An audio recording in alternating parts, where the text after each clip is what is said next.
भव्यं च सर्वं यश्चाभितिष्ठति स्वर्यस्य च केवलं तस्मै ज्येष्ठाय ब्रह्मणे नमः। तस्मै ज्येष्ठाय ब्रह्मणे नमः। तस्मै ज्येष्ठाय ब्रह्मणे नमः। यस्य कारुण्यलेशेन सर्वं सर्वत्र सिद्ध्यते संकल्पितं हृदाभीष्टं तं वन्दे जगदीश्वरम्। तं वन्दे जगदीश्वरम्। तं वन्दे जगदीश्वरम्।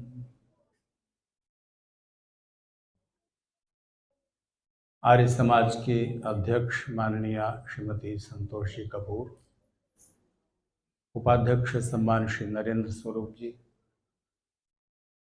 महामंत्री सचिव सम्मान श्री सुमित जी दुग्गल, संयुक्त सचिव सम्मान्य डॉक्टर सुधांशु जी कंसल और दीपक जी दीवान, आर्य समाज के कोषाध्यक्ष और इस कार्यक्रम के सूत्रधार सम्मान श्री योगी जी सूरी, आर्य समाज के दूसरे सभी आदरणीय सदस्य महानुभाव, कर्मठ कार्यकर्ता वृंद, आर्य समाज के सुयोग्य और कर्मठ धर्माचार्य श्री पंडित कमल जी शास्त्री और सभी विचारशील सज्जनों, मोबाइल थोड़ी देर बंद कर दो।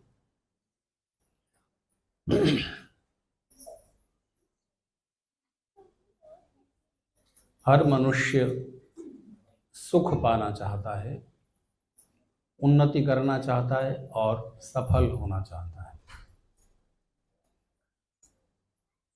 मनुष्य को सुखी होने के लिए, उन्नति करने के लिए, सफल होने के लिए कुछ मौलिक संपदाएं, बेसिक एसेट परमेश्वर ने हर एक इंसान को बराबर बराबर दिए हैं।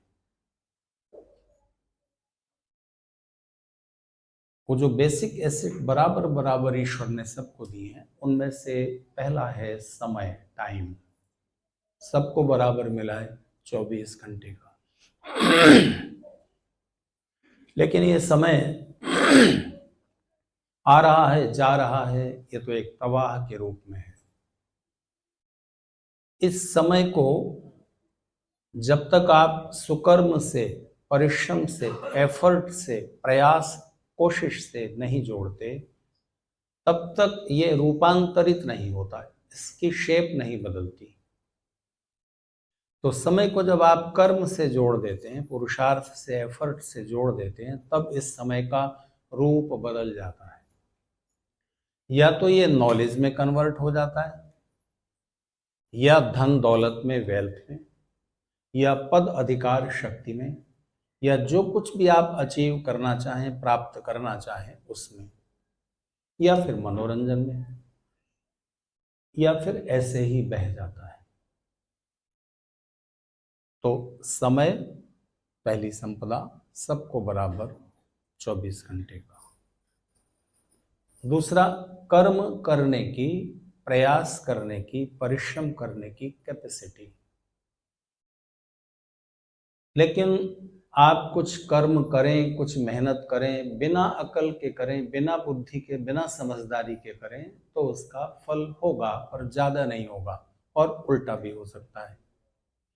इसलिए तीसरी संपदा, दौलत, परमेश्वर ने सबको दी है, बुद्धि, समझ।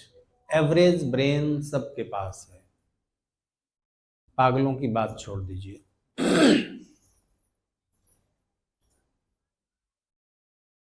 मनुष्य को एक और उपहार दिया है ईश्वर ने। दूसरे प्राणियों में से कुछ को है थोड़ा थोड़ा, मनुष्य को ज्यादा है। और वो है कि जब आप मेहनत करते हैं, प्रयास करते हैं, तो अकेले अकेले किया गया प्रयास ज्यादा फल देने वाला, लाभ देने वाला नहीं होता।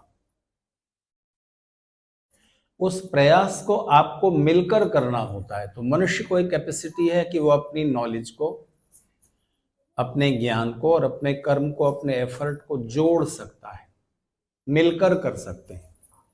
मिलकर सोचिए तो ज्ञान को आप बढ़ा सकेंगे, मिलकर काम कीजिए तो मिलकर किया हुआ एफर्ट बहुत चमत्कार कर देने वाले परिणाम लाता है। 10 क्विंटल का लोहे का एक बड़ा गार्डर, उस 10 क्विंटल वजन के लोहे के उस पूरे लट्ठे को, खंबे को हम में से कोई अकेला अकेला नहीं हिला सकता। लेकिन 20-30 लोग मिलकर 1 2 3 बोलकर एक साथ ताकत लगाएंगे तो उसको उठा लेंगे, हिला देंगे और कहीं से कहीं पहुंचा देंगे। तो मनुष्य समाज में जो कुछ आपको अच्छा अच्छा दिख रहा है वो मिलकर किए गए पुरुषार्थ का और बुद्धिमत्ता के साथ, समझदारी के साथ किए गए पुरुषार्थ का फल है।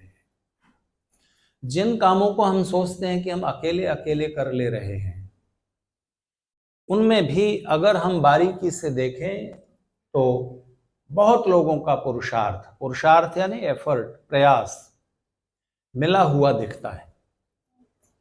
अगर मैं आपको कहूं कि एक कील दीवार में ठोक दो तो आप अकेले ठोक पाएंगे ना? एक कील हाथ में लेनी है, दूसरे हाथ में हथौड़ा, हैमर, और उसको ऐसे ठोक दीजिए, कील दीवार में गड़ जाएगी। ये काम आपने अकेले कर लिया, लगता है कि अकेले कर लिया, पर हथौड़ी आपने नहीं बनाई, कील आपने नहीं बनाई, किसी ने लोहा निकाला, किसी ने उसको रिफाइंड किया, किसी ने कील की शेप दी, किसी ने हथौड़े में जो लोहे वाला पार्ट है वो बनाया, किसी कारपेंटर ने लकड़ी का हैंडल उसमें ठोक दिया। कैसे ये कील बने आगे से नुकीली, और कैसे ये हथौड़ा बने, ये किसी ने सोचा।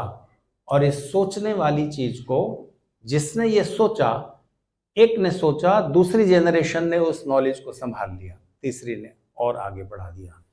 हजारों दिमाग और हजारों हाथ लगे हैं, तब आपने एक कील दीवार में ठोकी है। कपड़े धो रहे हैं आप, अकेले धो लीजिए। साबुन आपने बनाया, कितने केमिकल लगते हैं साबुन बनाने में।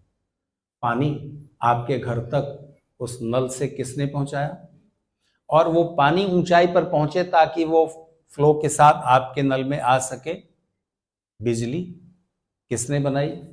तो हजारों हाथ और दिमाग लगते हैं। अभी दुग्गल साहब के घर में सफेद रसगुल्ला खा के आ रहा हूं, तो एक रसगुल्ला खाइए, उसकी कीमत आप कितनी चुका देंगे? 10 रुपए, पता नहीं दिल्ली में ज्यादा होगी। तो 10 रुपए आपने कीमत चुकाई और एक रसगुल्ला खा लिया। पर सोचिए उस रसगुल्ले में छेना, किसी ने भैंस पाली है, किसी ने उसमें से दूध निकाला है, किसी ने उस भैंस के लिए चारा तैयार किया है, किसी ने आपके शहर तक पहुंचा दिया, किसी ने उसका छेना बनाया, किसी ने गन्ना पैदा किया, शुगर केन, किसी ने उसमें से रस निकाला, किसी ने उसमें से चीनी बनाई। और वो रसगुल्ला कैसे बने, किसने बनाया? सबसे पहले उड़ीसा के लोग कहते हैं हमने बनाया, बंगाल के लोग कहते हैं हमने पहले सोचा। किसी ने तो सोचा सैकड़ों साल पहले किसी हलवाई के दिमाग में पनीर या छेना बना करके और उसको इस तरह से चाशनी में बनाना। और सबसे निरापद मिठाई है, बाकी मिठाइयाँ बॉडी को ज़्यादा नुकसान पहुंचाती हैं, छेने वाला रसगुल्ला नहीं। एक तो उसमें चिकनाई कम है और दूसरे उसमें आप जितना चाहें उतनी मिठास रख सकते हैं, बाकी निचोड़ दीजिए। तो हजारों दिमाग लगे और हजारों हाथ लगे, आपने सिर्फ 10 रुपए कीमत चुकाई है। उन हजारों हाथों, हजारों दिमागों का ऋण है। तो आपने कपड़े पहने हुए हैं, मोबाइल आपके हाथ में, बिजली की रोशनी में बैठे हैं, पंखा एसी चल रहा है, माइक आवाज बढ़ा के आप तक पहुंचा रहा है। यहां तक पहुंचने में, नॉलेज के, साइंस और तकनीक के इस स्टेज तक पहुंचने में इंसान को कितना टाइम लगा है?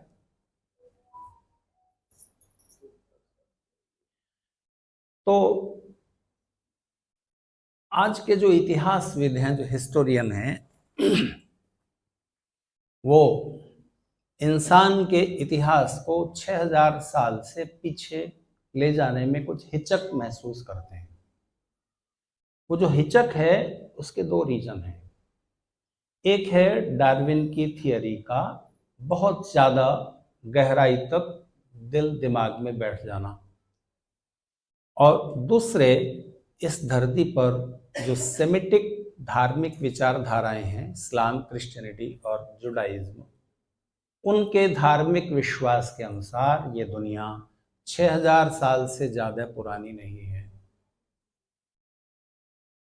ईश्वर ने, अल्लाह ने, गॉड ने, जो कोई भी वो है, जब ये दुनिया बनाई तो वो टाइम 6000 साल पहले बनी थी, ऐसा उनका विश्वास है। लेकिन जब मैडम क्यूरी ने रेडियम का आविष्कार किया तो ये प्रूव हो गया कि कार्बन को रेडियम में बदलने के लिए धरती के अंदर कम से कम 2 अरब साल, 200 करोड़ साल तक दबे रहना जरूरी है। इतने समय तक कार्बन दबा रहेगा, तब रेडियम में कन्वर्ट होगा। आज अगर रेडियम है तो आपको कम से कम ये मान लेना होगा कि धरती 200 करोड़ यानी 2 अरब साल पुरानी है।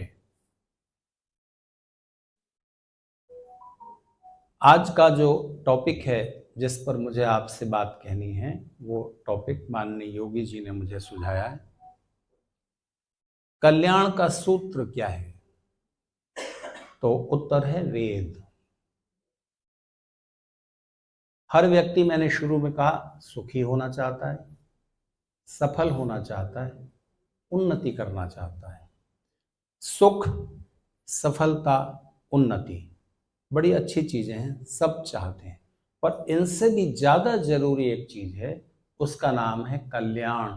जरा हिंदी में कहिए। नहीं, ये संस्कृत में हुआ, हिंदी में बोलो।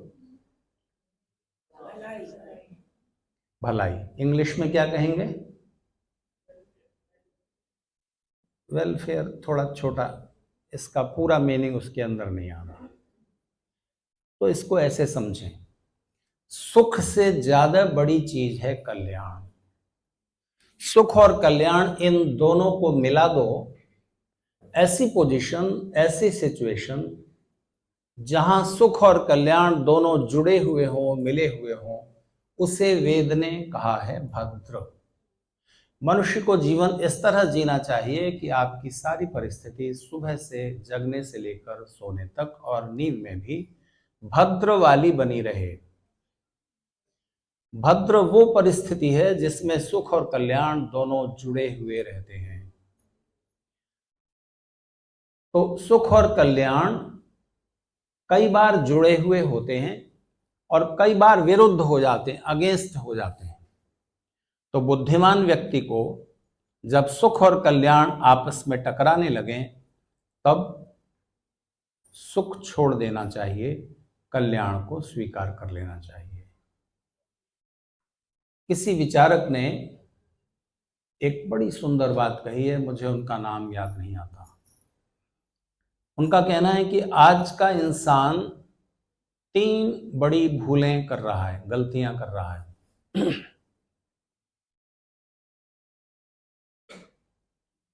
मैंने उसमें कुछ और जोड़ी हैं, पर आज के प्रसंग से वो बाहर है। संक्षेप में एक बात कहूं, उन्होंने कहा कि उनमें से एक बड़ी गलती है कि उसने कंफर्ट को हैप्पीनेस समझ लिया है। कंफर्ट में, हैप्पीनेस में फर्क है। सुविधा और सुख में अंतर है।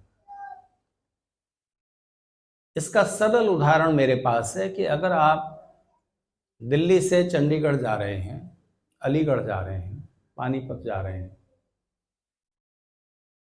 आप अकेले जा रहे हैं अपनी कार में, बहुत बढ़िया कीमती कार है, एसी चल रहा है, बड़े सुविधा और आराम के साथ आपकी यात्रा होने जा रही है और 4-5 घंटे में आप चंडीगढ़ पहुंच जाएंगे।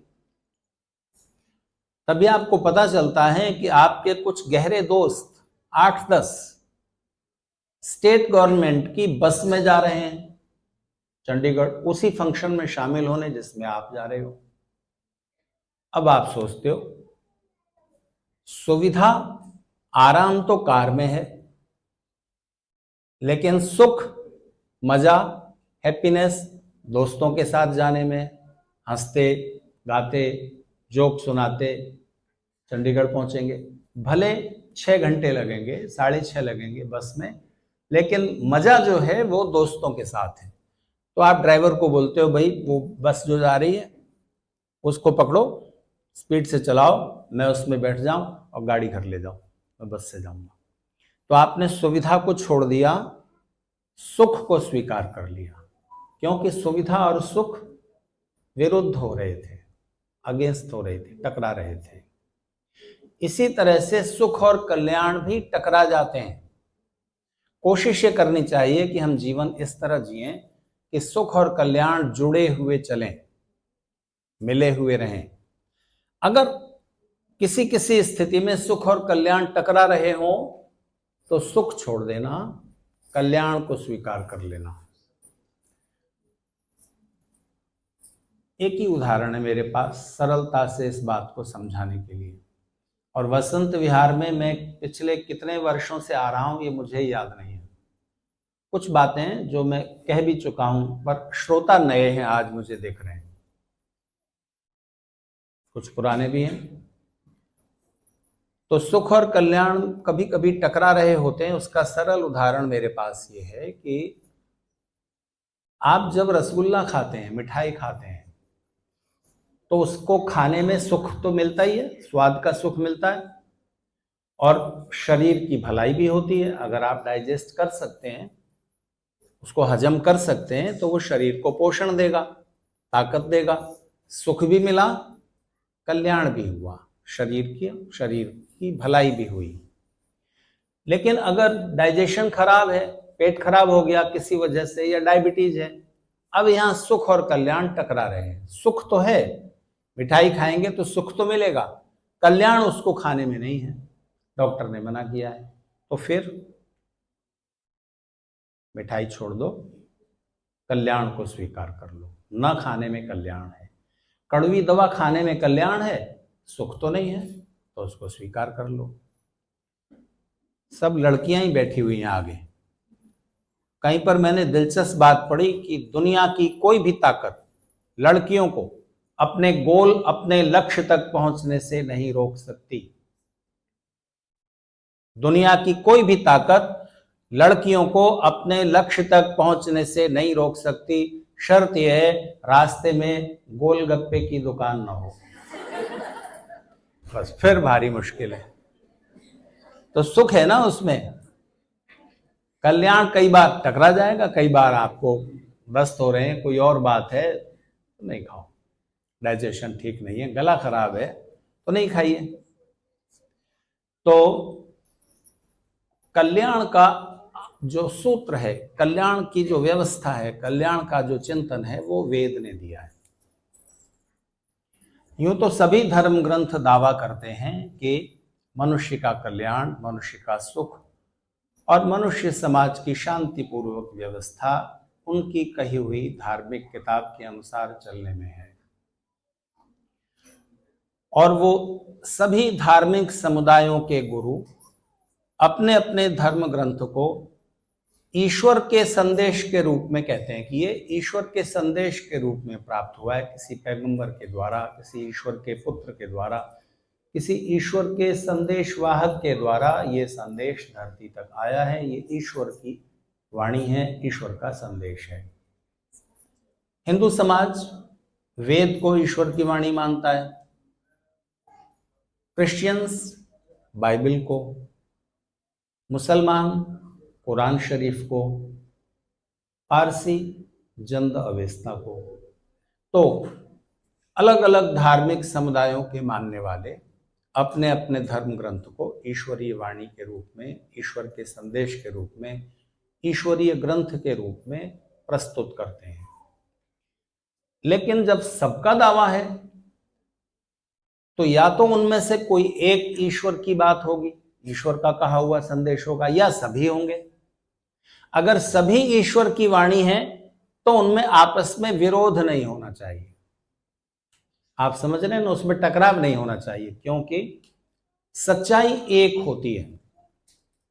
अगर किसी एक ही शक्ति ने जो बातें कही हैं कल्याण के लिए, पूरी मनुष्यता के कल्याण के लिए, तो उसमें कुछ साइन, कुछ चिन्ह, निशानियां एक जैसी होंगी और उनमें विरोध नहीं होना चाहिए। अगर वो सारी ईश्वर की वाणी है तो उनमें विरोध नहीं होना चाहिए, क्योंकि सच्चाई एक होती है। 2 और 2 कितने होते हैं? भारत में होते हैं कि अमेरिका में? हिंदू समाज में कि मुस्लिम समाज में? ईसाइयों के बीच या यहूदियों के बीच? सब जगह 2 और 2 4 ही होंगे। एक पॉइंट से दूसरे पॉइंट तक कोई लाइन खींचो, सीधी सीधी लाइन खींचनी हो, एक बिंदु से दूसरी बिंदु तक, बच्चे बताएंगे कितनी लाइन खींच पाओगे? सीधी लाइन 1 कि 2? 5 नहीं हो सकती। टेढ़ी मेढ़ी कितनी हो सकती है? टेढ़ी मेढ़ी लाइनें कितनी भी हो सकती हैं, ठीक है, सीधी लाइन एक ही होगी। तो सत्य सब जगह समान होता है, होना चाहिए। एक समय में एक ही वस्तु के बारे में सत्य एक जैसा होगा, परिस्थिति बदल जाएगी, उसी वस्तु में बदलाव आ जाएगा, तो उसमें सत्य भी बदल जाएगा। जैसे मेरी इस कपड़े का रंग कैसा है? सब कहेंगे सफेद। कब तक ये सफेद है? जब तक इसको किसी और रंग में ना रंग दो। सफेद होते हुए भी किसी को अगर ये हरा दिख रहा है तो इसका कारण उसने हरे रंग का चश्मा पहना हुआ है, ठीक है। तो दृष्टि में अंतर है। अगर सबकी नजर ठीक है तो जो चीज आप देख रहे हैं वो सबको एक जैसी दिखेगी। तो उन सारे धर्म ग्रंथों में अगर टकराव है, किसी एक ही चीज के बारे में बातें अलग अलग हैं, तो फिर उतनी बात कम से कम एक ईश्वर की कही हुई नहीं है। और ईश्वर 2 4 10 20 हो नहीं सकते। दिल्ली में एक बहुत बड़ा इंजीनियरिंग का इंस्टीट्यूट है, IIT, मुंबई में, यहाँ दिल्ली में भी है, कई जगह हैं। तो IIT जो है भारत का सबसे अच्छा इंजीनियरिंग का इंस्टीट्यूशन माना जाता है। सन 92 की घटना है। इंजीनियरिंग इंस्टीट्यूट में, उस IIT में पढ़ने वाले 4 दोस्त, अगले दिन एग्जाम था, लेकिन उन्होंने सोचा कि थोड़ी देर माइंड फ्रेश करने के लिए, कल एग्जाम है तो थोड़ा मन ताजा कर लें, 1 घंटा ताश खेलते हैं। ताश खेलने लग गए। ताश खेलते हुए जब 1 घंटा बीत गया तो मुश्किल क्या होती है कि जब एक टीम हारती है तो उसका अहंकार, ईगो हर्ट होता है, तो उसका कहना होता है कि एक बार और, कोई एक बाजी और। तो ऐसा करते करते पूरी रात बीत गई। कभी ये जीत रहे थे, कभी ये जीत रहे थे, कभी हार रहे थे। तो पूरी रात ये लोग ताश खेलते रहे। फिर इन्हें ध्यान आया कि एग्जाम देना है और तैयारी कुछ है नहीं। रात भर पढ़ने का इरादा था, रात भर ताश खेलते रहे। तो अब क्या करें? तो इन्होंने एक तरीका सोचा। अपने कपड़े ग्रीस में, चिकनाई में और धूल मिट्टी में कर लिए चारों ने, और वो गंदे कपड़े पहने हुए ये IIT के डीन के पास गए और कहा कि सर, हमारे एक दोस्त के पापा का फोन आया, वो शहर में नहीं है, तो उन्होंने कहा कि हमारा बेटा ऐसे ऐसे पर बीमार हो गया है, आप लोग उसको हॉस्पिटल पहुंचा दो। तो उसके मम्मी पापा थे नहीं, कोई हेल्प नहीं थी उसको। तो हम लोग गए, उसको हॉस्पिटल में एडमिट कराया, जो दवा ववा करनी थी वो कर दिया। और जब हम चलने लगे, अपने इस कॉलेज की तरफ आ रहे थे, इंस्टीट्यूट की तरफ, तो हमारी कार खराब हो गई। तो 15 किलोमीटर, उस समय पवई थोड़ा मुंबई शहर से दूर होता था, तो 15 किलोमीटर हम कार पैदल धक्का देते हुए आए। देखिए हमारे कपड़े भी ऐसे गंदे हो गए, थके हुए हैं, हमारी एग्जाम की तैयारी नहीं हो पाई। बहुत थके भी हुए हैं, हम एग्ज़ाम आज नहीं दे सकेंगे। डीन ने कहा ठीक है। तो ये स्पेशल कुछ परिस्थिति थी, तो उन्होंने इजाज़त दी कि 3 दिन बाद तुम्हारा एग्ज़ाम होगा, ठीक है। तीनों बच्चे खुश हो गए, चारों विद्यार्थी खुश हो गए कि ठीक है 3 दिन बाद एग्ज़ाम होगा। 3 दिन काफ़ी टाइम था, वो एनुअल एग्ज़ाम नहीं था, इंटरनल एग्ज़ाम था संस्थान का ही। तो 3 दिन बाद उन्होंने अच्छे से 3 दिन में पढ़ाई करी, तैयारी कर ली, और एग्ज़ाम देने के लिए जब वो पहुँचे तो डीन ने कहा कि देखो ये स्पेशल पोजीशन है कि तुम्हारे लिए मैंने स्पेशल परमिशन दी है, तो इसलिए एग्ज़ाम भी कुछ अलग तरह से होगा।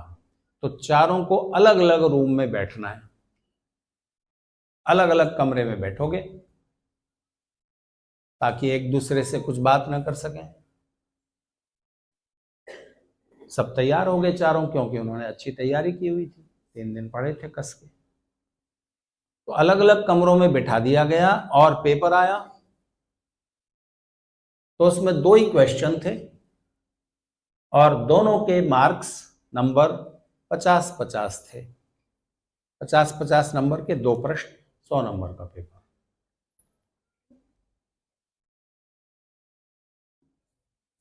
तो पहला क्वेश्चन क्या था? पहला प्रश्न था कि ये बताइए, टिक कीजिए, ऑब्जेक्टिव टाइप प्रश्न था, नीचे उत्तर थे, उसमें से आपको एक पर टिक करना है। कौन सा टायर पंक्चर हुआ था? आगे का बायां या आगे का दायां?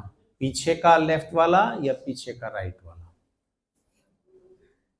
दूसरा, ड्राइविंग सीट पर कौन था? उसके बगल में कौन था? पीछे बाईं तरफ लेफ्ट साइड में कौन बैठा था और राइट साइड में कौन बैठा था? नंबर तभी मिलेंगे जब चारों के उत्तर समान होंगे, क्योंकि सच तो एक है ना। झूठ पकड़ा गया, किसी ने कुछ लिखा, किसी ने कुछ लिखा, किसी ने कुछ, किसी ने कुछ। तो झूठ तो असंख्य हो सकते हैं, सच्चाई एक जैसी होगी। तो किस ग्रंथ को हम ईश्वरीय वाणी माने और क्यों माने? सब अपना अपना दावा रख रहे हैं।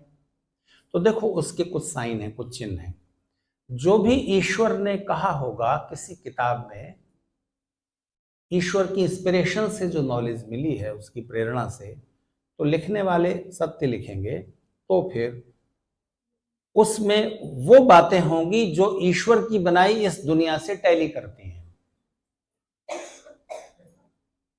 सूरज का वर्णन होगा तो धरती का होगा, तो बिल्कुल ठीक होगा जैसा इस दुनिया में है।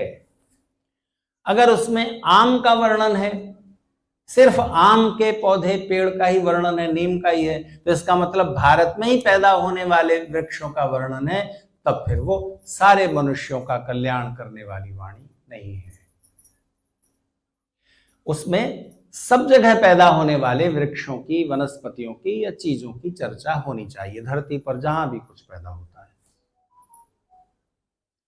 दूसरी बात, उसमें कोई भी बात इलॉजिकल नहीं होनी चाहिए, अकल के, बुद्धि के, कॉमन सेंस के खिलाफ नहीं होनी चाहिए। तीसरा, सृष्टि के जो रूल्स हैं, जो लॉ हैं, उनके, उस सृष्टि के नियमों के विरुद्ध कोई बात नहीं होनी चाहिए। साइंस के खोजे गए नियमों के खिलाफ कोई बात नहीं होनी चाहिए। और सबसे बड़ी बात, उसमें किसी एक ग्रुप, किसी एक जगह पैदा होने वाले लोगों की भलाई की बात नहीं होनी चाहिए। उसमें पूरी मनुष्यता, पूरी ह्यूमैनिटी के कल्याण की बातें होनी चाहिए। ये कुछ साइन हैं, कुछ चिन्ह हैं जो ईश्वर की इंस्पिरेशन, ईश्वर की इंट्यूशन से कोई नॉलेज अगर मिली है तो उसमें ये बात होगी। तो यहां एक सवाल ये भी सोचने का है कि क्या सचमुच नॉलेज ईश्वर की इंट्यूशन से होती है, या नॉलेज इंसान ने अपने आप सोच समझ करके करते करते करते एक जनरेशन से दूसरे जनरेशन बढ़ाते बढ़ाते बढ़ाते और आज मोबाइल, कंप्यूटर, आर्टिफिशियल इंटेलिजेंस के, अंतरिक्ष यान के युग तक मनुष्य खुद अपनी कोशिश से नॉलेज बढ़ाते बढ़ाते आया है? ये एक सवाल है। तो अगर मनुष्य ने अपने आप, क्योंकि हम जानते हैं पिछली जनरेशन से इस जनरेशन की नॉलेज ज्यादा है। इस जनरेशन से आगे वाले जनरेशन की नॉलेज कुछ और ज्यादा होगी। हमारी परंपरा में, भारतीय परंपरा में, जब बच्चे की पढ़ाई शुरू होने लगती है तो उसके कंधे पर 3 धागे डाल दिए जाते हैं, जिसको यज्ञोपवीत बोलते हैं। 3 धागे। वो 3 धागे कह रहे हैं मनुष्य होने के लिए, मनुष्य के बच्चे को मनुष्य होने के लिए इतना काफी नहीं है कि वो मनुष्य माता पिता के यहाँ जन्म ले ले। एक कुत्ते को, घोड़े को, गधे को, हाथी को, बंदर को, कुत्ता, घोड़ा, गधा, हाथी, बंदर होने के लिए इतना काफी है कि वो कुत्ता, घोड़ा, गधा, हाथी, बंदर माता पिता के यहाँ जन्म ले, और इसी के साथ वो बढ़ता जाएगा, उसका शरीर कुत्ता, घोड़ा, गधा, हाथी, बंदर हो जाएगा।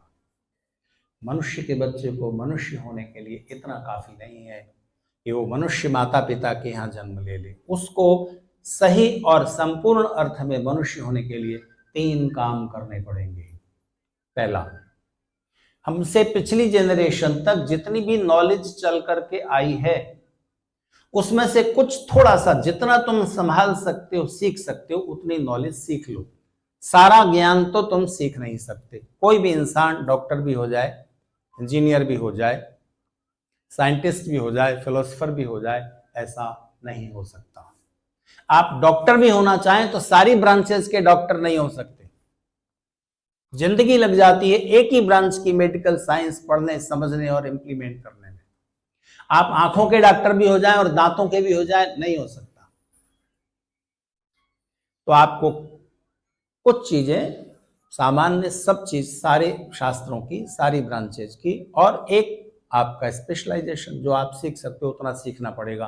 पहला कर्तव्य है अपनी पिछली जनरेशन तक, आपके माता पिता, आपके जो टीचर्स हैं, वहां तक जितनी नॉलेज चल के आई है उसमें से कुछ सीख लीजिए, नहीं तो आप मनुष्य नहीं बन सकोगे। और दूसरा काम क्या करना है, उसमें अपनी कोशिश से कुछ नया जोड़िए, उस नॉलेज को कुछ बढ़ाइए, अपनी रिसर्च से, अपने अनुभव से कुछ उसमें नया जोड़िए। नया नहीं जोड़ सकते, कोई बात नहीं, उतना बनाए रखिए। तीसरा कर्तव्य, उस नॉलेज को बाद वाली जनरेशन में से कुछ को सिखा दीजिए। इन 3 कामों को किए बिना मनुष्य समाज आगे नहीं बढ़ता। तो आप हिंदी बोलते हो, किससे सीखी? किसी का मोबाइल चल रहा है, अच्छा इसको चलाने दो, ठीक है ठीक है, उसका मन नहीं लगेगा, वो हमारी बात अभी नहीं समझ रहा है, धीरे धीरे सुनो बेटा। तो कहां से सीखा हिंदी बोलना? अपने पेरेंट्स, अपने माता पिता से। आपके माता पिता ने कहां से सीखा? अपने माता पिता से। उन्होंने कहां से सीखा? उन्होंने कहां से सीखा? तो मनुष्यों का, इंसानों का जो सबसे पहला ग्रुप था इस धरती पर, उसने कहां से सीखा? बोलना, लैंग्वेज और सोचना, कुछ नॉलेज कहां से सीखी? तो क्या है कि डार्विन की थ्योरी के पास एक प्रश्न का उत्तर नहीं है। आप सब लोग समझ जाओगे इस बात को, छोटे बच्चे हैं वो भी, और जो आप पढ़े लिखे लोग हैं वो भी। सवाल ये है कि इंसान के अलावा बाकी जितने भी एनिमल्स हैं, जितने भी प्राणी हैं, कीड़े मकोड़े भी, सबको अपनी जिंदगी चलाने लायक नॉलेज बाय बर्थ मिल जाती है, जन्म से ही मिल जाती है। मधुमक्खी का छत्ता देखा? शहद जो निकालती है फूल से, हजारों फूलों से शहद निकालती है, छत्ते में लाके रख देती है। छत्ता किस केमिकल से बनाती है? अपने ही अंदर से निकालती है, और इतनी मजबूती से किसी भी ऊंचे पेड़ की डाल पर ऐसे चिपका देती है कि सैकड़ों किलोमीटर पर आवर की स्पीड से आने वाला तूफान उस पेड़ को गिरा देगा, उस वृक्ष को, और उस डाल से उस छत्ते को अलग नहीं कर पाएगा। कहाँ एग्स रखे जाएंगे, कहाँ शहद रखा जाएगा, पूरी इंजीनियरिंग के साथ बनाती है। आपने कभी देखा है, सुना कि किसी मधुमक्खी को छत्ता कैसे बनाया जाए, फूल से शहद कैसे निकाला जाए, ये सीखने के लिए किसी इंजीनियरिंग कॉलेज में एडमिशन लेना पड़ा है? या उसके मम्मी पापा ने बैठ के सिखाया, देखो बेटा छत्ता ऐसे बनता है? नहीं ना। कहां से सीखा उसने? कहां से सीखा? बाय बर्थ, जन्म से। बाहर निकलो, बरसात का मौसम है, चींटियां चींटियां अपना बिल बनाती हैं बरसात आने से पहले, और अपनी ही उनको ये नॉलेज है नेचर की ओर से या ईश्वर की ओर से कि वो ऊंची जगह ढूंढती हैं। जमीन पर जहां भी उन्हें ऊंची से ऊंची जगह मिलती है वहां बिल बनाएंगी और वहां जमीन खोदेंगी, ऐसे जाएंगी और जो मिट्टी निकलती जाएगी उसको बिल के बाहर छेद के चारों तरफ बाउंड्री की तरह उसको इकट्ठा करती जाएंगी। थोड़ा बहुत पानी अगर आए भी तो वो बाउंड्री के अंदर ना आ सके। ऐसे जाएंगी गहराई तक, फिर ऐसे आएंगी बिल बनाते हुए, फिर ऐसे आएंगी। पानी आए भी तो यहां तक आएगा, इधर नहीं आ पाएगा और ऊपर तो आ ही नहीं पाएगा। वहां पर वो अपना एक समतल जगह बनाएंगी जमीन के अंदर ही अंदर। 4 महीने बारिश का मौसम रहेगा, 4 महीने का खाना, जो भी दाने उन्हें मिल जाएंगे अनाज के, इसके उसके, वो सब इकट्ठा कर लेंगी वहां पर। उनको ये नॉलेज कहां से आई है? बाय बर्थ है। सब प्राणियों को, आप एक एक प्राणी पकड़ लीजिए, हर एक को, किसी को स्कूल नहीं जाना पड़ता, हर एक को बाय बर्थ अपनी जिंदगी चलाने लायक नॉलेज मिली है। तो डार्विन की थियरी के हिसाब से एक सेल वाले प्राणी से चलते चलते वाया मंकी रेमिडेस इंसान बन गया। तो सबको तो बाय बर्थ नॉलेज मिल रही थी, इंसान बनते ही ऐसा बैरियर क्या लग गया कि किसी इंसान को जन्म से नॉलेज नहीं मिलती, उसे सीखना पड़ेगा। मनुष्य के अलावा जितने प्राणी हैं सबको जन्म से ही नॉलेज मिल जाएगी, ज्ञान मिल जाएगा अपनी जिंदगी चलाने लायक, लेकिन बैरियर यह है कि वो अपनी नॉलेज में कुछ भी डेवलपमेंट नहीं कर सकते। हजारों साल से मधुमक्खी जैसा छत्ता बनाती आ रही है, आज भी बना रही है, आगे भी ऐसा ही बनाती जाएगी, इतना सा भी कोई विकास नहीं। मनुष्य को अपनी नॉलेज बाय बर्थ नहीं मिलेगी, अपने पिछले जानने वाले लोगों से सीखनी पड़ेगी, अपनी कोशिश से वो उसमें विकास कर सकता है, डेवलपमेंट। सवाल यह है कि बीच में वो कौन है जिसने ये बैरियर डाल दिया कि इंसान को पढ़ना सीखना पड़ेगा, बोलना सीखना पड़ेगा। माता पिता अगर बच्चों के सामने कुछ न बोलें, बच्चे जवान होंगे, बूढ़े होंगे, मर जाएंगे और कोई भी लैंग्वेज, कोई भी शब्द, एक शब्द भी बोल नहीं सकेंगे। ये एक्सपेरिमेंट किया जा चुका है सीरिया के सम्राट असुरबेनीपाल के द्वारा और भारत के बादशाह अकबर के द्वारा, इतिहास में लिखा हुआ है। 100 बच्चे पकड़े, एक साथ रखा, खिलाया पिलाया, कोई भी उनके सामने बातें नहीं की। बच्चे जवान हो गए, बूढ़े हो गए, मर गए, चलना भी नहीं सीख सके, बोलना भी नहीं सीख सके। आप करके देख लो। तो मनुष्य के बच्चे को अपने से ज्यादा जानने वालों से सीखना जरूरी है, फिर वो विकास करेगा। जन्म से उसे ज्ञान नहीं मिलता। क्यों नहीं मिलता? इस क्यों का उत्तर साइंस के पास नहीं है। तो एक ऐसी बात याद आ गई जो इन बच्चों को पसंद आएगी, आपको भी।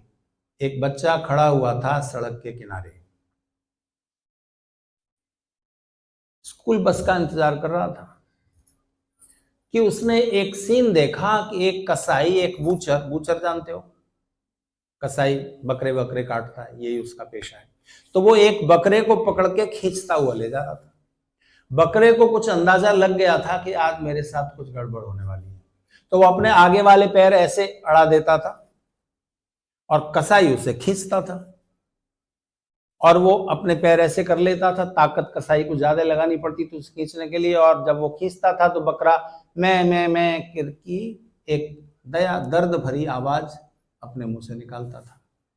बच्चे ने ये सीन कभी देखा नहीं था, तो उस बच्चे ने उस कसाई से पूछा कि इसको कहाँ ले जा रहे हो बकरे को? तो उस कसाई ने जवाब दिया, इसको ले जा रहे हैं, इसको मारेंगे, काटेंगे, इसकी खाल अलग करेंगे, गोश्त खाएंगे। तो बच्चा बोला, अच्छा फिर ठीक है, मैं समझा इसे स्कूल ले जा रहे हो। कितना मुश्किल है स्कूल जाना। किसी बच्चे को आज तक कभी स्कूल जाना खुद से पसंद नहीं आया, बाद में अच्छा लगने लगता है, धीरे धीरे चीजें समझ में आने लगती है, टीचर अच्छे मिल जाए, डीएवी में एडमिशन हो जाए, नहीं तो उसे नॉलेज गेन करना, पढ़ना लिखना उसके मन में उठता रहता है। इतनी मोटी मोटी किताबें लिखने वालों को और कोई काम नहीं था, हमें पढ़नी पड़ रही है, याद करनी पड़ रही है, एग्जाम देना पड़ रहा है, रोज स्कूल जाना पड़ रहा है, अच्छा नहीं लगता ना। तो कितना अच्छा होता कि इंसान को भी दूसरे प्राणियों की तरह बाय बर्थ नॉलेज मिल जाती। अगर इंसान को बाय बर्थ नॉलेज मिलने लग जाए, जिसकी कोशिश साइंटिस्ट कर रहे हैं। देखो, मेरा मोबाइल खो गया तो नया मोबाइल लिया तो गूगल से पूरा जो मेरा डाटा था वो उसमें आ जाता है कि नहीं। यह मोबाइल पुराना हो गया, आपने दूसरा खरीदा, तो पुराने मोबाइल में जो कुछ भरा हुआ है व्हाट्सएप में भी सब कुछ शू करके उसमें आ जाता है कि नहीं 15 मिनट में। कंप्यूटर की मेमोरी में जो है, दूसरे कंप्यूटर में बस जरा सा एफर्ट करो और इस कंप्यूटर की मेमोरी में जो है इसमें आ गया। कितना अच्छा हो, हमारे टीचर्स के दिमाग में जो भी भरा हुआ है, फिजिक्स, केमिस्ट्री, मैथ्स, इंग्लिश का ग्रामर वगैरह, वो सब इधर एक वायर के जरिए आराम से ट्रांसफर हो जाए। तो साइंटिस्ट ऐसी कोशिश में लगे हुए हैं, कि चिप बना दी जाए, वो चिप लगा दी जाएंगी ब्रेन में, इधर फिजिक्स की या केमिस्ट्री की, इधर मैथ्स की, इंग्लिश के ग्रामर की, जो सीखना चाहो चिप लग जाएंगी और आपको किताब नहीं पढ़नी पड़ेगी। ऐसा अगर हुआ तो इसके दो नुकसान होंगे। कोई बताए बच्चों में से? इसके दो बहुत बड़े नुकसान होंगे इंसान के लिए, खतरनाक। सोच के आना, कल पूछेंगे। अभी बात आगे बढ़ाता हूं। तो इंसान के अलावा बाकी सारे प्राणियों को जो डिफरेंट टाइप की नॉलेज मिली है वो कहां से है? कोई साइंटिस्ट इसका जवाब नहीं देते। बस नेचर है, जेनेटिकल है।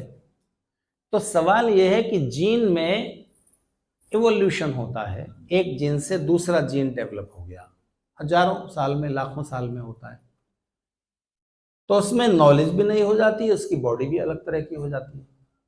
तो जब थियरी ये कहती है कि अच्छी चीजें आगे बढ़ जाती हैं और बेकार की चीजें पीछे छूट जाती हैं, जैसे इंसान को हाथ डेवलप हो गए तो पूंछ खत्म हो गई, मक्खी वक्खी उड़ाने और दूसरे कामों के लिए जो पूंछ काम आती थी उसकी जरूरत नहीं रह गई, हाथ मिल गए ना।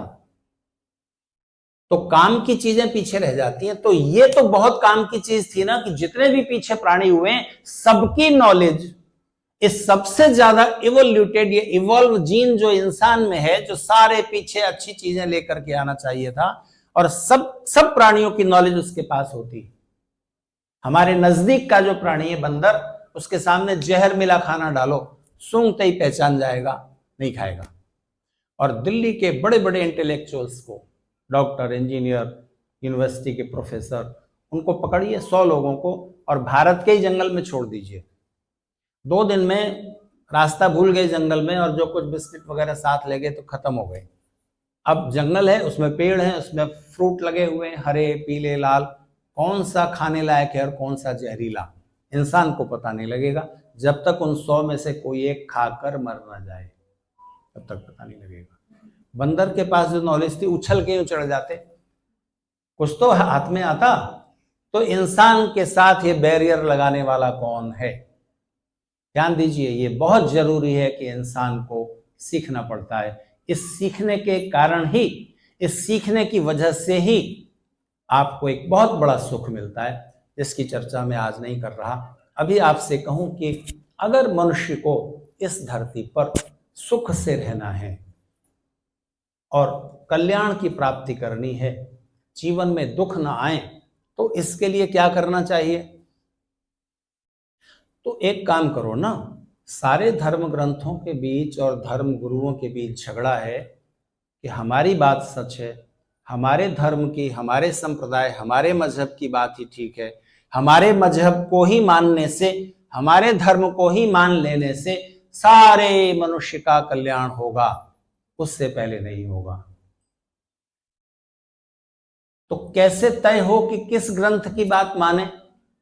तो एक सरल सा काम कीजिए, जो वेद कहता है, भारत के ऋषि कहते हैं, और सबसे आखिर में जितने ऋषि महर्षियों की श्रृंखला है, चेन है, ब्रह्मा से लेकर जैमिनी पर्यंत, इस युग की, उसकी जो आखिरी कड़ी है, महर्षि दयानंद ने यह प्रयास 2 बार किया। कौन सा? अभी मैंने बताया, बच्चे बताएंगे। बताओ, सत्य कैसा होता है, समान या डिफरेंट? तो और दो चार होंगे। तो ऋषि दयानंद का कहना है कि सारे धर्म ग्रंथों में इतना करो, जो सबके कल्याण की बातें हैं उतनी छांट के एक तरफ कर लो, और जो किसी एक ग्रुप के लिए किसी एक टाइम में अच्छी थी, आज उनकी कोई जरूरत नहीं रहेगी, या उस एरिया में अच्छी है, इस एरिया में उनका कोई यूज नहीं है। ऐसी चीजों को आप उन इलाकों के लिए या उस टाइम के लिए छोड़ दो। भारत की भी बहुत सारी ऐसी परंपराएं किसी टाइम में अच्छी रही होंगी, उपयोग था, आज उनका कोई इस्तेमाल नहीं है, तो आपने उनको छोड़ दिया। तो इसी तरह से जो चीजें धर्म के क्षेत्र में, अध्यात्म के, स्पिरिचुअलिटी के क्षेत्र में और मनुष्य समाज की भलाई के क्षेत्र में एक जैसी है, उनको चुन लो। तो देखिए, नॉलेज के 4 बड़े एरियाज हैं। कितने? 4। एक है इस धरती पर और धरती के अलावा दूसरे जो प्लैनेट्स हैं, ग्रह नक्षत्र हैं, उन पर जो कुछ है उसका हमारे लिए क्या और कैसे अच्छा इस्तेमाल हो सकता है, ये ज्ञान, ये नॉलेज, ये पहली है। धरती पर और दूसरे प्लैनेट्स पर भी, जैसे सूरज की रोशनी है, धूप है, चंद्रमा की रोशनी है और दूसरी चीजें, उसका हम क्या इस्तेमाल कर सकते हैं अपने सुख के लिए, सबके सुख के लिए, सबकी भलाई, सबके कल्याण के लिए, तो उसको जानना। धरती में ग्रेविटेशन है, किसने खोजा? बच्चे बताएंगे। धरती में खींचने की ताकत है ना, कोई भी चीज ऊपर फेंको वापस धरती पर आ जाती है। क्यों? बताओ ना। क्योंकि धरती में ग्रेविटेशन है, खींचने की ताकत है, ग्रेविटी है। किसने खोजा? न्यूटन ने। इससे पहले भी तो ग्रेविटी थी ना, महसूस किया न्यूटन ने। उससे पहले भारत के और जो प्राचीन ज्ञान विज्ञान के ग्रंथ हैं, वेद के बाद के, उनमें ये लिखा हुआ है कि किसी भी पृथ्वी पर उपलब्ध किसी चीज को आप आकाश की तरफ फेंकें, वापस वो पृथ्वी पर आती है। क्योंकि जो भी पृथ्वी का अंश है, पृथ्वी के तत्वों से बना हुआ जो भी पदार्थ है, वो वापस पृथ्वी पर आएगा। माचिस की तीली को आग जलाई, उसको जला लो और उसकी लौ को नीचे करने की कोशिश करो, नहीं होगी, वो ऊपर ही जाएगी, क्योंकि वो अग्नि तत्व है, पृथ्वी तत्व नहीं है, सूर्य की ओर जाने की कोशिश करती है। तो पहले भी ये नॉलेज थी, तो नॉलेज कम ज्यादा होती रहती है, इंसान भूल जाते हैं, बड़े बड़े युद्ध लड़ लेते हैं, नॉलेज का जो सिलसिला है वो टूट जाता है, फिर से शुरू करना पड़ता है। तो अगर ये धरती की ग्रेविटी का ज्ञान इंसान को न हो तो आप मोबाइल चला सकते हो? इन दोनों में क्या रिलेशन है? धरती में खींचने की ताकत तो पहले भी थी, मोबाइल आपके पास नहीं था। लेकिन अगर धरती में ग्रेविटी है, ये नॉलेज ना होती, तो आप सैटेलाइट को इतनी तेजी के साथ, इतनी ताकत के साथ आसमान की तरफ फेंकें कि धरती की ग्रेविटी से, पृथ्वी की कक्षा से बाहर वो चीज चली जाए और आकाश में घूमती रहे, और उसके द्वारा भेजी हुई तरंगें ही तो आपके मोबाइल या टीवी के द्वारा तरंगें इधर से उधर भेजने का काम आ रही है। इंटरनेट कैसे चलता है? सीधी बात है। तो एक पीढ़ी के साइंटिस्ट ने दूसरी को सिखा दिया, दूसरी के तीसरे को सिखा दिया, ऐसे चलते चलते नॉलेज यहां आई। तो पृथ्वी में उपलब्ध जितनी भी चीजें हैं, जितनी भी शक्तियां हैं, उन सब का ज्ञान प्राप्त करना, ये ज्ञान का एक क्षेत्र है, और इसमें सारे इंसानों को मिलकर थोड़ी थोड़ी ताकत लगानी पड़ती है, थोड़ा थोड़ा कुछ सीखना पड़ता है और उस नॉलेज को आगे बढ़ाना पड़ता है। इतने से ही, इतनी ही नॉलेज से इंसान का काम नहीं चलता। 3 बड़े एरिया और हैं। आपने मान लीजिए मोबाइल बना लिया, आपने एटॉमिक एनर्जी इन्वेंट कर ली, आपने एटम बम बना लिए, आपने मिसाइलें बना ली, अंतरिक्ष यान बना लिए, सैटेलाइट बना लिए, बहुत कुछ बना लिया, बहुत कुछ कर लिया, बहुत कुछ आविष्कार कर लिए, पर इस धरती पर जो सबसे अच्छा सामाजिक प्राणी है मनुष्य, उसकी व्यवस्था कैसी हो, रहने की व्यवस्था, कई तरह की व्यवस्थाएं हैं, उनकी नॉलेज हुए बिना आप कितना भी साइंस तकनीक का विकास कर लें, आप सुखी नहीं हो सकेंगे। समाज की व्यवस्था कैसी हो, अर्थव्यवस्था कैसी हो, अर्थशास्त्र, इकोनॉमी, शासन व्यवस्था कैसी हो, राजा शासक कैसे चुना जाए, ऐसे चुना जाए जिसके लिए राहुल गांधी अलग बात कह रहा है और दूसरे विपक्षी दल और सत्ताधारी दल, कितनी खींचतान मची हुई है। वोट कैसे पड़े, चलिए एक सिस्टम तो हो ना जिस पर सब सहमत हो। सब सहमत नहीं है इसका मतलब सत्य, कहीं पर सत्य की कमी है। तो सब सहमत हो जाएं, सबका कल्याण हो, वेद तो वो बात कहता है। व्यवस्था ऐसी कीजिए, अगर व्यवस्था सुव्यवस्था नहीं होगी, दुर्व्यवस्था होगी, तो सुख के सारे साधन होने के बाद भी इंसान दुखी रहेगा। अच्छा, दिल्ली के आदमी सुखी हैं कि छोटे शहर के? कमाल है, छोटे शहर में जिसके पास कुछ ज्यादा पैसे हो जाते हैं वो तो दिल्ली में मकान खरीदता है। छोटे शहर में रहने वाले लोग सुखी हैं कि गांव में रहने वाले? नहीं, आपको लगता है कि गांव के लोग, गांव के लोगों को लगता है कि दिल्ली के लोग। तो दिल्ली के लोग धनवान हैं गांव वालों से ज्यादा, एवरेज, औसतन। पर दुख का कारण क्या है? हर एक दिल्ली वासी को, मुंबई वासी को, चेन्नई में रहने वाले को, बेंगलोर में रहने वाले को रोज जिंदगी के औसतन 3 से 4 घंटे घर से ऑफिस, ऑफिस से घर आने जाने में खर्च कर देने पड़ते हैं। वसंत विहार के लोगों के लिए नहीं कह रहा हूं, आप लोग भाग्यशाली हो।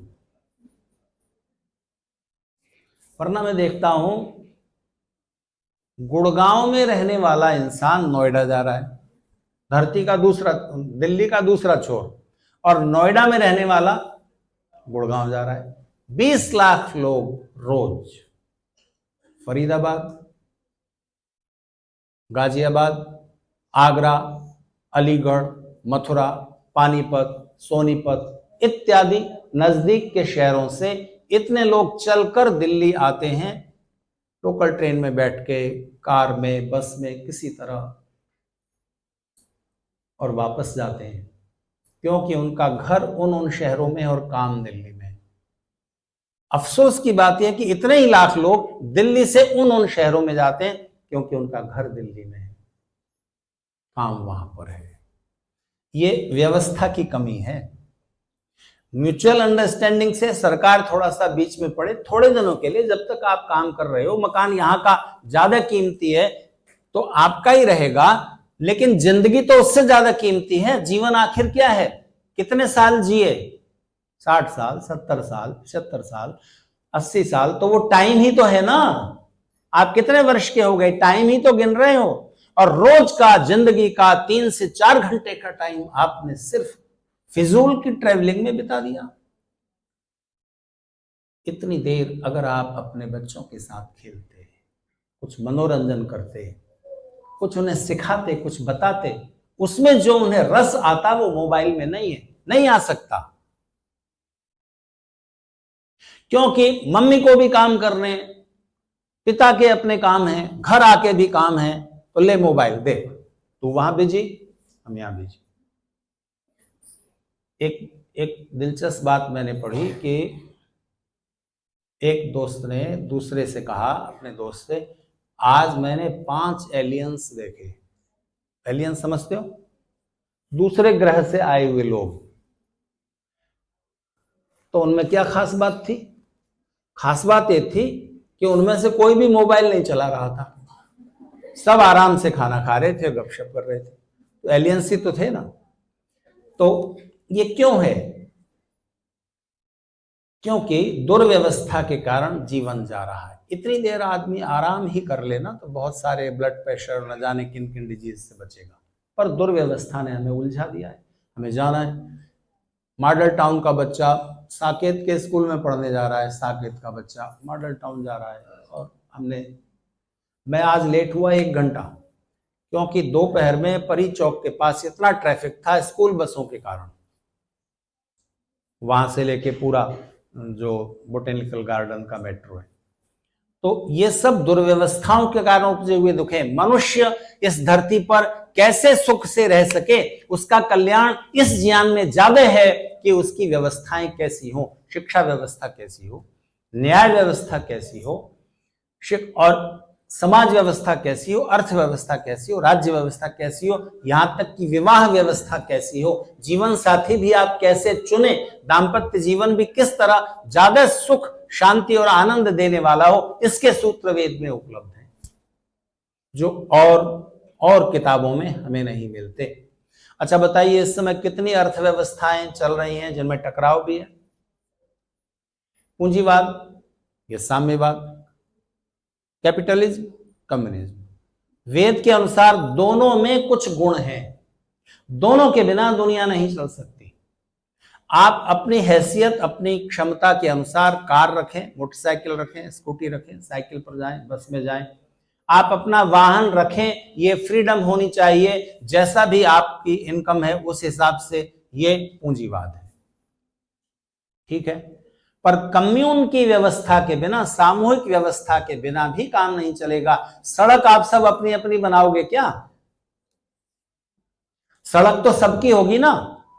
तो कम्युनिटी के लिए जो है वो कम्युनिज्म है। अब सारा कुछ कम्यून का ही कर दो, समाज का ही कर दो, नेशन का ही हो जाए, वहां कोई काम नहीं करेगा। जब है ही नेशन का है, समाज का है, मेरा कुछ है ही नहीं, मैं ज्यादा मेहनत क्यों करूं? जब मैं अपनी ज्यादा मेहनत का या अपने इंटेलेक्ट से कुछ ज्यादा अच्छा करने का जो पुरस्कार है वो मैं मेरे लिए नहीं यूज कर सकता, अपने बच्चों को उत्तराधिकार में नहीं दे सकता, तो फिर मैं क्यों काम करूं या ज्यादा मेहनत क्यों करूं? सारे कम्युनिस्ट देशों की ये मुसीबत है। तो कुछ हजार लोग बाकी लाखों लोगों पर डंडा लेके उनसे काम कराने के लिए लगे रहते हैं, तो वो दमन की व्यवस्था है। तो पूंजीवादी व्यवस्था निजीकरण पर जाती है, उसके भी कुछ दोष हैं, कम्युनिज्म के भी कुछ दोष हैं, उसके भी कुछ गुण हैं, कैपिटलिज्म के और कम्युनिज्म के भी कुछ गुण हैं। दोषों को हटाकर गुणों को क्यों नहीं मिलाया जा सकता? वेद इसकी व्यवस्था देता है। आजकल पहले लड़कियों को और लड़की वालों को चिंता होती थी, न जाने ससुराल कैसी मिलेगी, वहां जाके कैसे माता पिता के पति कैसे मिलेंगे। आजकल लड़के वालों को चिंता है कि पता नहीं बहू कैसी आ जाएगी। दोनों तरफ से मुसीबत हो गई ना, क्योंकि सिस्टम आप नहीं फॉलो करते। अच्छा बताइए, लव मैरिज की व्यवस्था अच्छी है कि अरेंज मैरिज की? दोनों कैसे हो जाएंगी? यानी बेसिक सवाल यह है कि आप अपना लाइफ पार्टनर, जीवन साथी चुने तो उसका सिस्टम क्या होना चाहिए जिससे आगे तक के लिए, एक बार चुन लीजिए, आगे तक फिर उसमें कोई गलती होने की संभावना न रहे। इसका क्या उपाय है? व्यवस्था वेद में है। इसलिए ध्यान दीजिए, ज्ञान का एक बहुत बड़ा एरिया है व्यवस्थाएं कैसी होनी चाहिए। वेद में मोबाइल बनाना ना लिखा हो, अंतरिक्ष यान बनाना नहीं लिखा, हवाई जहाज बनाना नहीं लिखा। सृष्टि के प्रारंभ की रचनाएं ईश्वर की इंस्पिरेशन से प्राप्त हुई है। बेसिक सूत्र है, पॉइंट्स है, विकास आपको करना है, ये सब डिटेल में वहां नहीं लिखा है। लेकिन ईश्वरीय ज्ञान सिद्ध करने के लिए वेद को इतना काफी है कि आप उसकी बताई हुई व्यवस्थाएं अपना लो, बिना किसी धार्मिक और उसके चक्कर में कि वेद कह रहा है ये हिंदुओं की है, उसकी है, छोड़ो। मनुष्य मात्र के कल्याण की बात है, उतनी स्वीकार कर लो।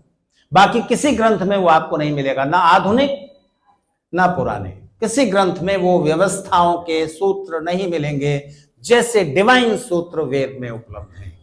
ज्ञान के 2 बड़े एरिया और हैं, पर 7 बज गए, 44 सेकंड ज्यादा हो गए। तो बची हुई बातें फिर कल परसों के लिए छोड़ता हूं। तो अपने कल्याण की बात तो सीख लीजिए, और उन बहुत सारी बातों में से एक बात जो आज मैंने आपसे कही कल्याण की, कौन सी, जरा वो बता दो और बात खत्म करो। सुख और कल्याण अगर टकराएं तो सुख छोड़ दो, कल्याण को स्वीकार कर लो, पर जीवन इस तरह जियो कि ना सुख कम हो न कल्याण में टकराव हो, दोनों मिले हुए रहे। तो वेद का एक मंत्र बोल दो, आप में से जिनको याद है, विश्वानि देव सवितर पुरितानि परासुव।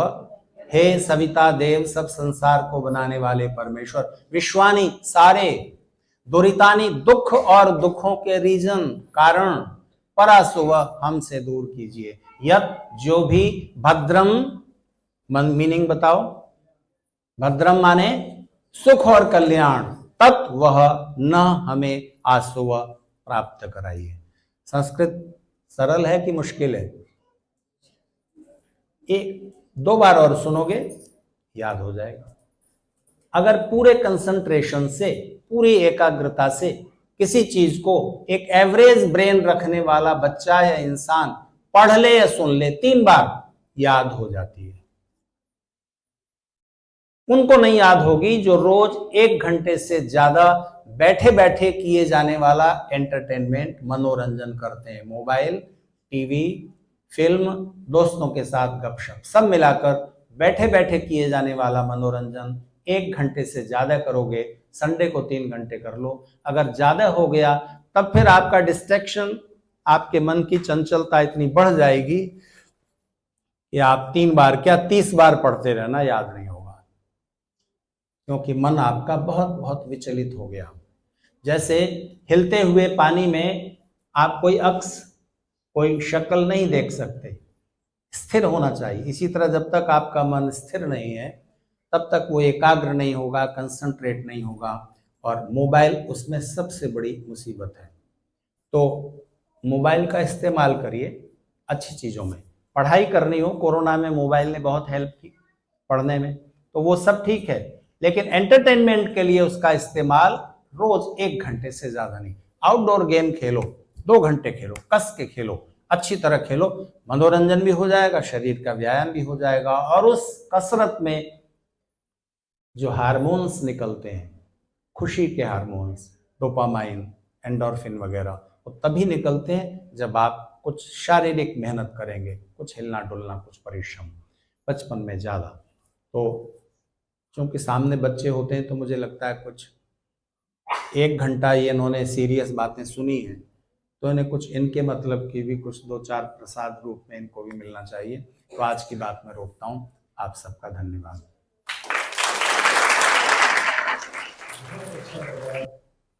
आज का प्रवचन सुन के हमें पता ही नहीं चला समय कहाँ गया। आपने तो घड़ी देख ली यहाँ पर बैठे, और किसी ने तो शायद नहीं देखी। आज हमें सुख भी मिला और हमारा कल्याण भी हुआ, तो बहुत बहुत आभार। कल फिर से हम 5 बजे भजन से शुरू करेंगे एंड 6 बजे आचार्य जी का प्रवचन।